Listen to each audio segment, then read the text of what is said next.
Assalamualaikum. Welcome to Universal E-Learning. My name is Bilal Ghafoor Warsi. I am your chemistry teacher. Students, जैसा कि आपको पता है हमने फर्स्ट ईयर का सबसे इम्पोर्टेंट चैप्टर स्टार्ट किया हुआ है, बेसिक कंसेप्ट। उसमें हम एम्पिरिकल फार्मूला और मोलिकुलर फार्मूला से रिलेटेड एग्जाम्पल कर चुके हैं। आज हम क्वेश्चन नंबर 16 और क्वेश्चन नंबर 17 को कवर करेंगे। इन दोनों क्वेश्चन में एम्पिरिकल फार्मूला और मोलिकुलर फार्मूला फाइंड करना है।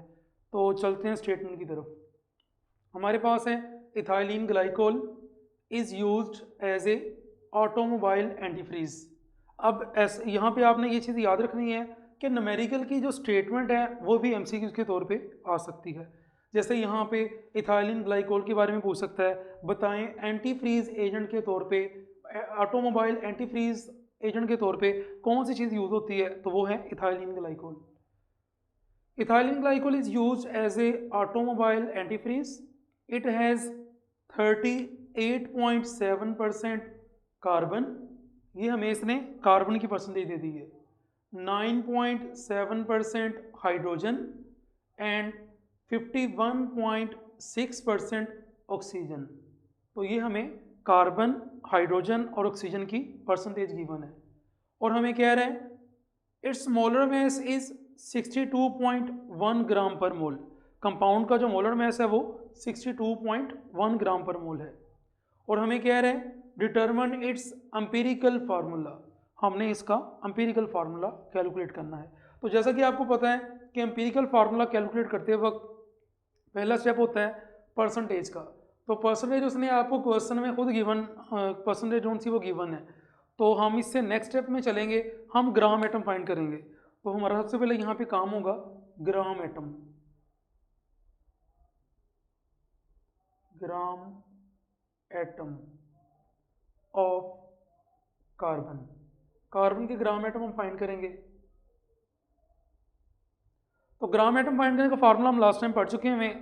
परसेंटेज को डिवाइड कर देंगे एटॉमिक मास के साथ। Percentage of carbon, percentage by mass of carbon divided by atomic mass of carbon. Atomic mass of carbon. तो इस फार्मूले से हम क्या कर लेंगे, ग्राम एटम फाइंड कर लेंगे। तो हमारे पास gram atom of carbon is equal to, इसकी परसेंटेज कितनी हमें गिवन है, 38.7%। और इसको हम डिवाइड कर देंगे एटॉमिक मास के साथ, जो कि कितना है, 12 है।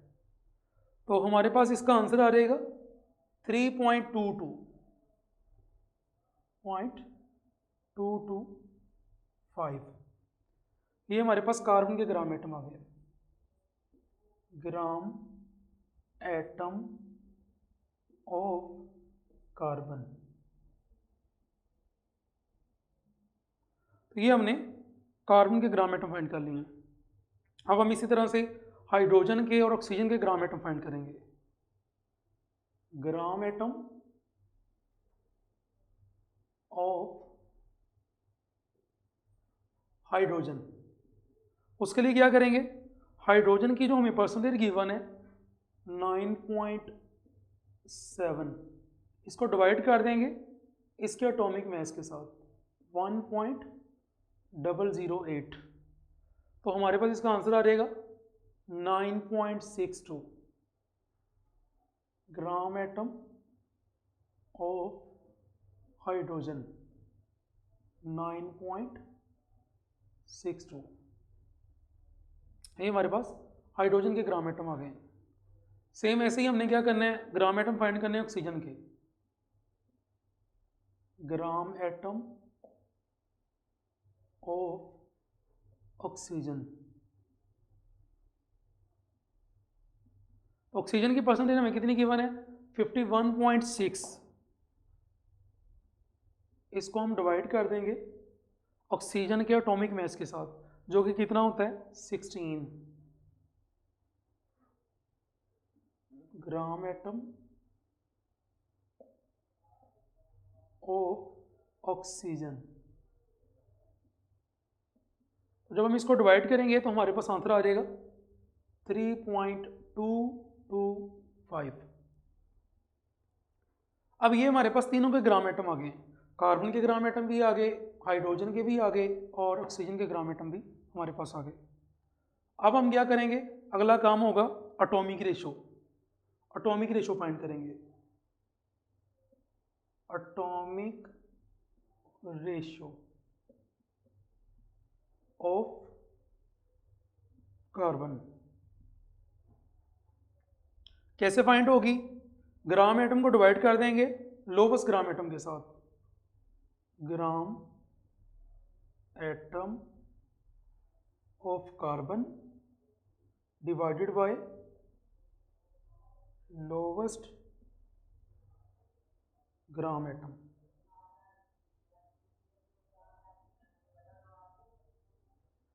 ठीक है,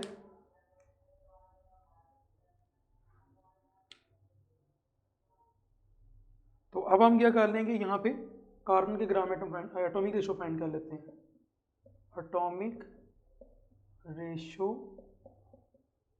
ऑफ कार्बन, तो ग्राम एटम कितने हैं कार्बन के, 3.225। इसको डिवाइड कर देंगे लोवेस्ट ग्राम एटम के साथ। अब देख लेते हैं तीनों में से किसके लोवेस्ट ग्राम एटम है। कार्बन के ग्राम एटम हमारे पास 3.225, हाइड्रोजन के 9.62 हैं, ऑक्सीजन के भी 3.225। तो 3.225 स्मॉल वैल्यू है, इसी के साथ हम इसको डिवाइड कर देंगे। तो हमारे पास कार्बन की एटॉमिक रेशो आ गई, atomic ratio of carbon, answer हमारे पास आ जाएगा 1। तो ये हमारे पास कार्बन की एटॉमिक रेशो आ गई। अब सेम ऐसे ही हम हाइड्रोजन की और ऑक्सीजन की एटॉमिक रेशो फाइंड करेंगे।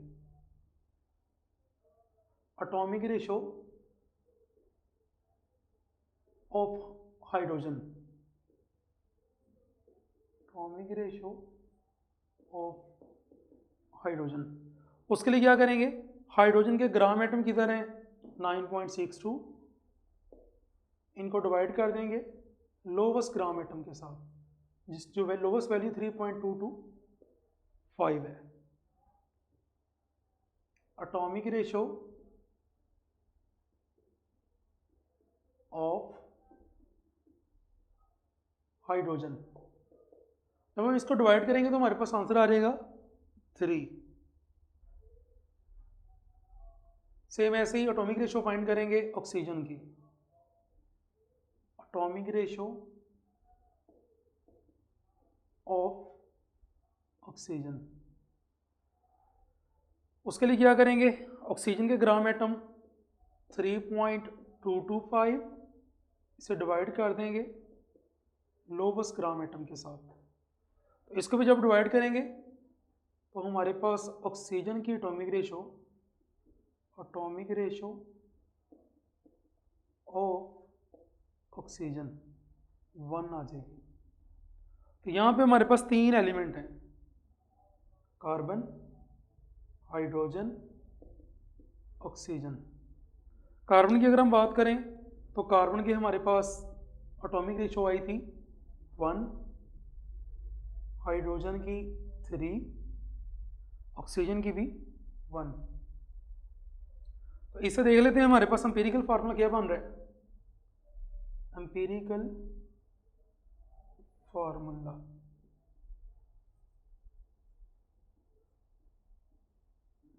ये हमारे पास बन जाएगा CH3O, क्योंकि कार्बन का एक एटम है, हाइड्रोजन के 3 एटम है, ऑक्सीजन का भी एक एटम है।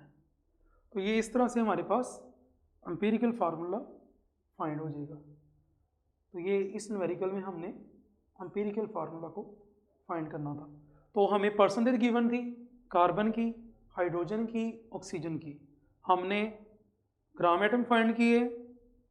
ग्राम एटम कैसे फाइंड किए, हर एलिमेंट की परसेंटेज को डिवाइड करते गए एटॉमिक मास के साथ, ग्राम एटम आते गए, एटॉमिक रेशो फाइंड करनी थी। फिर एटॉमिक रेशियो के लिए क्या किया, हर एलिमेंट के ग्राम एटम को लोवेस्ट ग्राम एटम के साथ डिवाइड करते गए, तो हमारे पास एटॉमिक रेशियो आती है। फिर हमने उस एटॉमिक रेशियो को कंपेयर कर लिया, उससे जो हमारे पास फार्मूला बना CH3O, तो ये हमारे पास इस कंपाउंड का फार्मूला आ गया। तो ये था हमारे पास क्वेश्चन नंबर 16। नेक्स्ट हमारे पास क्वेश्चन नंबर 17 है। अब इसको सॉल्व करते हैं। स्टेटमेंट है इसकी हमारे पास, सेरोटोनिन उसका मोलर मास है 176 ग्राम पर mole, is a compound that conducts nerve impulse in brain. जैसा कि पहले भी मैंने आपको बताया कि न्यूमेरिकल के अंदर जो स्टेटमेंट है उसके ऊपर भी ऑब्जेक्टिव बनाई जा सकती है, जैसा कि यहाँ पे भी ये ऑब्जेक्टिव बन सकती है। And muscles it contains 68.2% carbon, 6.86% hydrogen, 15.09% nitrogen and 9.08% oxygen. What is the molecular formula of compound. तो हमने यहाँ पे कंपाउंड का मोलिकुलर फार्मूला फाइंड करना है। जैसा कि आपको पता है कि मोलिकुलर फार्मूला फाइंड करने के लिए पहले हमें एम्पिरिकल फार्मूला फाइंड करना पड़ेगा। तो परसेंटेज हमें गिवन है, तो जैसा कि आपको पता है यहाँ पे हमें कार्बन की परसेंटेज गिवन है 68.2%, हाइड्रोजन की परसेंटेज गिवन है 6.8%, नाइट्रोजन की परसेंटेज गिवन है 15.09% और ऑक्सीजन की परसेंटेज गिवन है 9.08%। तो इसके ग्राम एटम फाइंड कर लेते हैं इन सबके। ग्राम एटम ऑफ कार्बन, कार्बन के ग्राम एटम फाइंड करने जा रहे हैं। तो कार्बन के ग्राम एटम कैसे फाइंड होंगे, percentage by mass of carbon, इसे डिवाइड कर देंगे एटॉमिक मैस ऑफ कार्बन के साथ, एटॉमिक मैस ऑफ कार्बन। पहले से पुट कर लेते हैं, ग्राम atom of carbon, percentage by mass इसकी हमारे पास 68.2%, एटॉमिक मैस इसका होता है 12। तो जब हम इसको डिवाइड करेंगे हमारे पास इसके ग्राम एटम आ जाएंगे 5.68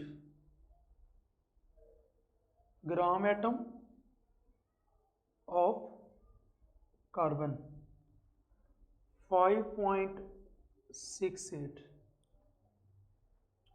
सेम ऐसे ही हम बाकी के ग्राम एटम फाइंड करेंगे, ग्राम एटम ऑफ हाइड्रोजन, उसके लिए हम हाइड्रोजन की जो परसेंटेज है 6.86, इसको डिवाइड कर देंगे इसके एटॉमिक मैस के साथ 1.008। तो हमारे पास हाइड्रोजन के ग्राम एटम आ जाएंगे, ग्राम एटम ऑफ हाइड्रोजन। अब इसको हम डिवाइड करेंगे तो हमारे पास आंसर आ जाएगा 6.805, ये ग्राम एटम आ गए। ऐसे ही हम ग्राम एटम फाइंड करेंगे नाइट्रोजन के, ग्राम एटम ऑफ नाइट्रोजन, नाइट्रोजन की परसेंटेज आपको गिवन है 15.09, इसको डिवाइड कर देंगे इसके एटॉमिक मैस के साथ यानी 14 के साथ। तो हमारे पास इसके ग्राम एटम आ गए, ग्राम एटम ऑफ नाइट्रोजन, इसका आंसर हमारे पास आ जाएगा 1.077, ये नाइट्रोजन के ग्राम एटम आ गए। ऐसे ही अब हम ग्राम एटम फाइंड करेंगे ऑक्सीजन के, ग्राम एटम ऑफ ऑक्सीजन, ऑक्सीजन की परसेंटेज हमें गिवन है 9.08, इसको डिवाइड कर देंगे इसके एटॉमिक मैस के साथ। ऑक्सीजन का एटॉमिक मैस होता है 16 gram atom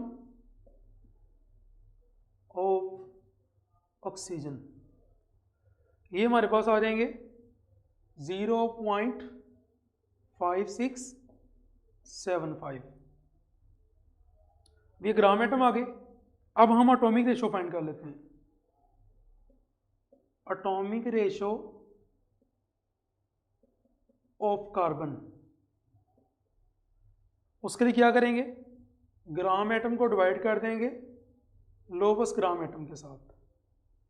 gram atom of carbon divided by lowest gram atom, lowest gram atom. Atomic ratio of carbon, atomic ratio of carbon, तो कार्बन के ग्राम एटम हमारे पास कितने थे, 5.68। इसको अब हमने डिवाइड करना है लोवेस्ट ग्राम एटम के साथ। तो अगर हम देखें कार्बन के ग्राम एटम 5.68, हाइड्रोजन के इतने हैं, नाइट्रोजन के इतने हैं और ऑक्सीजन के 0.5675। सबसे कम ये वैल्यू है, इसके साथ हम डिवाइड कर देंगे 0.5675। तो हमारे पास इसकी एटॉमिक रेशो आ जाएगी 10, इसका आंसर आ जाएगा 10। ऐसे ही अब हम एटॉमिक रेशो फाइंड करेंगे हाइड्रोजन की, atomic ratio of hydrogen. Hydrogen के ग्राम एटम 6.085, 6.805। इसको डिवाइड कर देंगे लोवेस्ट ग्राम एटम के साथ, तो हमारे पास आंसर आ जाएगा 12। ऐसे ही अब एटॉमिक रेशो फाइंड करेंगे नाइट्रोजन की, एटॉमिक रेशो ऑफ नाइट्रोजन। तो नाइट्रोजन के हमारे पास ग्राम एटम है 1.077। इसको हम डिवाइड कर देंगे लोवेस्ट ग्राम एटम के साथ 0.5675। तो हमारे पास आंसर आ जाएगा इसका 2। ऐसे ही अब ग्राम एटम फाइंड करेंगे ऑक्सीजन के, एटॉमिक रेशो फाइंड करेंगे ऑक्सीजन की, atomic ratio of oxygen. Oxygen के हमारे पास 0.5675, डिवाइड भी इसको इसी के साथ ही करेंगे 0.5675। आंसर हमारे पास आ जाएगा 1। अब इस एटॉमिक रेशो को देखते हुए हम इसका एम्पिरिकल फार्मूला लिख लेंगे। Carbon, hydrogen, nitrogen, oxygen. Formula हमारे पास क्या आ रहा है, कार्बन की एटॉमिक रेशो आई 10, हाइड्रोजन की आई 12, नाइट्रोजन की आई 2, ऑक्सीजन की 1। इसका हमारे पास एम्पिरिकल फार्मूला क्या बनेगा, एम्पिरिकल फार्मूला, एम्पिरिकल फार्मूला वो हमारे पास आ गया C10H12N2O।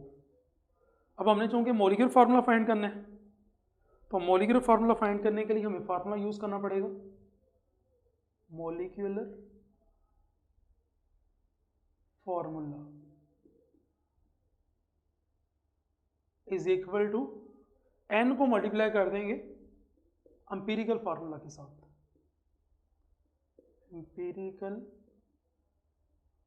फार्मूला।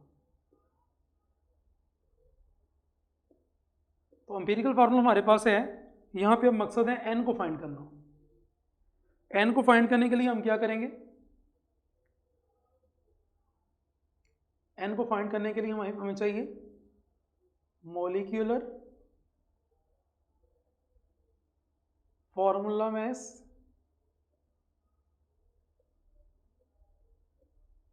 और उसे हम डिवाइड कर देंगे एम्पिरिकल फार्मूला मैस के साथ। Empirical formula mass. तो मॉलिक्यूलर फार्मूला मैस हमें गिवन है 176। तो हम यहाँ पे क्या कर लेते हैं, एम्पिरिकल फार्मूला मैस फाइंड कर लेते हैं। Empirical formula mass. Empirical formula mass कैसे आएगा हमारे पास? एम्पिरिकल फार्मूला से कार्बन का मैस होता है 12, कितने एटम है 10, प्लस हाइड्रोजन के एक एटम का मैस होता है 1, इसको मल्टीप्लाई कर देंगे 12 के साथ। नाइट्रोजन का मैस होता है 14, इसको मल्टीप्लाई कर देंगे 2 के साथ। और ऑक्सीजन का एक ही एटम है, इसको मल्टीप्लाई इसकी जब मैस आ जाएगा 16। तो इसको हम जब सम करेंगे तो हमारे पास इसका एम्पिरिकल फार्मूला मैस आ जाएगा। Empirical formula mess.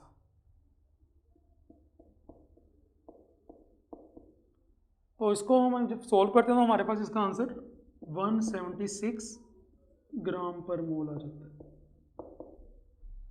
अब हमारे पास एम्पिरिकल फार्मूला मैस भी है और क्वेश्चन में हमें मॉलिक्यूलर फार्मूला मैस भी गिवन है। अब हम n की वैल्यू फाइंड कर सकते हैं। तो क्वेश्चन में अगर हम देखें मॉलिक्यूलर मैस हमें दिया हुआ है 176। एम्पिरिकल फार्मूला मैस अभी हमने फाइंड किया, वो भी 176। तो हमारे पास n की वैल्यू आ गई 1। अब हम क्या करेंगे, मॉलिक्यूलर फार्मूला फाइंड कर लेंगे। मॉलिक्यूलर फार्मूला n की वैल्यू हमारे पास है 1, इसको मल्टीप्लाई कर देंगे एम्पिरिकल फार्मूला के साथ C10H12N2O। तो हमारे पास मॉलिक्यूलर फार्मूला क्या आ गया, मॉलिक्यूलर फार्मूला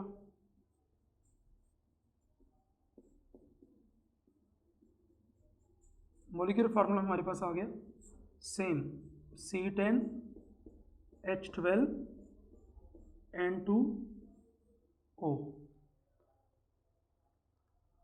तो इस न्यूमेरिकल में हमने मॉलिक्यूलर फार्मूला को फाइंड करना था। तो ये था हमारे पास क्वेश्चन नंबर 17। हमें परसेंटेज गिवन थी और हमसे कहा जा रहा था मॉलिक्यूलर फार्मूला फाइंड करें। तो हमने परसेंटेज की मदद से ग्राम एटम फाइंड किए, फिर उसके बाद ग्राम एटम को यूज़ करते हुए एटॉमिक रेशो फाइंड की, और फिर मॉलिक्यूलर हमारे पास एम्पिरिकल फार्मूला आ गया। मॉलिक्यूलर फार्मूला फाइंड करने के लिए हमने ये फार्मूला यूज़ किया। उसके लिए हमें n चाहिए था, n को फाइंड किया हमने इस फार्मूले की मदद से। मॉलिक्यूलर फार्मूला मैस को डिवाइड किया एम्पिरिकल फार्मूला मैस के साथ, n की वैल्यू को यूज़ करते हुए फिर हमने मॉलिक्यूलर फार्मूला फाइंड कर लिया। तो ये था हमारा आज का लेक्चर। आज हमने क्वेश्चन नंबर 16 और 17 को कवर किया। उम्मीद है कि आपको इसके सारे जो प्रॉब्लम्स हैं वो क्लियर हो गई होंगी। तो इंशाल्लाह ताला नेक्स्ट लेक्चर में मिलेंगे। खुदा हाफिज़।